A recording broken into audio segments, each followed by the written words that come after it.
Start.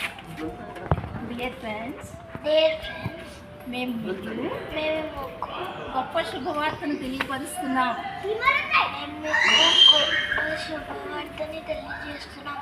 అదేంటంటే అదేంటంటే యేసుక్రీస్తు ప్రభువుని గురించిన యేసుక్రీస్తు ప్రభు గురించిన శుభవార్త. శుభవార్త. యేసుక్రీస్తు ప్రభువు యేసుక్రీస్తు ప్రభు మనందరినీ మనందరినీ ఎంతో ప్రేమిస్తున్నాడు. ఎంతో ప్రేమిస్తున్నాడు. మనందరం పాపం చేసి మనమందరం పాపం చేసి దేవుడు అనుగ్రహించే మహిమను దేవుని అనుకరించే మహిమను పొందలేకపోతున్నాం. పొందలేకపోతున్నాం. పాపానికి వచ్చు జీతం పాపానికి వచ్చిన జీవితం జీతం జీవితం జీతం జీతం మరణం. మరణం.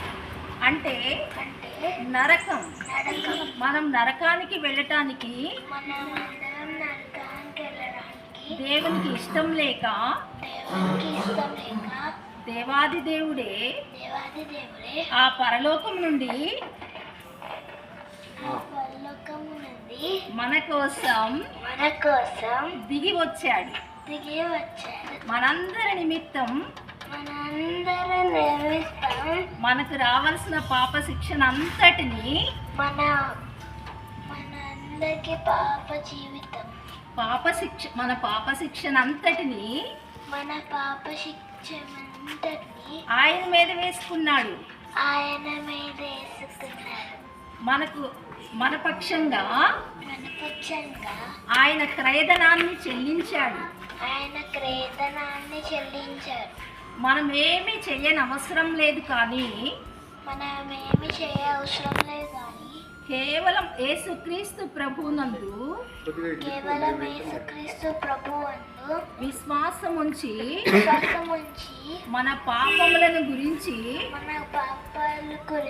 పశ్చాత్తాపపడి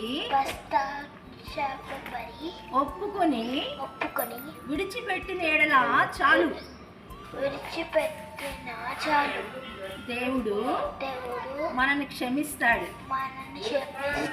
మనకు నూతన జీవితం ఇస్తాడు. మనం పరలోక రాజ్యానికి ఆయన ద్వారా వెళ్తాం. మనము పరలోక రాజ్యానికి ఆయన ద్వారా వెళ్తాం. ఫ్రెండ్స్, నేడే మీరు యేసుక్రీస్తు ప్రభు